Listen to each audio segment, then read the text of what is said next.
Randeep Surjewala alleged propaganda about fastest growing economy. Congress dismisses the Prime Minister's Lok Sabha speech, and Congress leader Randeep Surjewala blamed the government for being a slave of a handful of the rich. Hitting back at Prime Minister Narendra Modi, the Congress on Monday charged the Prime Minister with mocking the misery of people who lost their lives and livelihood in the COVID-19 pandemic and dismissed his claims of economic gains as propaganda. Congress General Secretary and Chief Spokesperson Randeep Surjewala claimed a clear message has come from the House today that if people want relief from severe unemployment, extreme inflation, falling incomes, and extreme poverty, then the BJP will have to be defeated in the elections.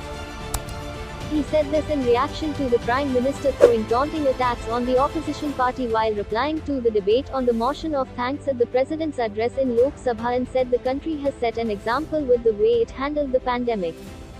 There was a lot of propaganda in the House today about India being the fastest growing economy, but the fact remains that the rich have grown richer and 84% of households have lost their incomes, Mr. Surjewala said.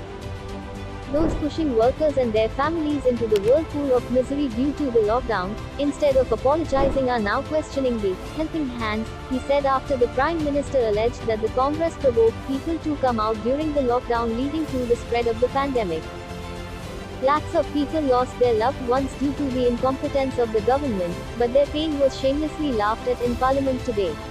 It will be remembered, Mr. Surjewala said.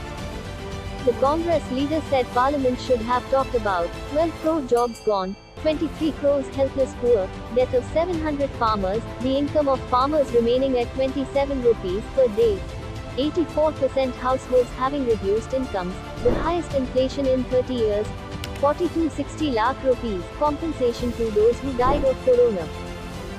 But the ego is still waiting to lose the election, he said.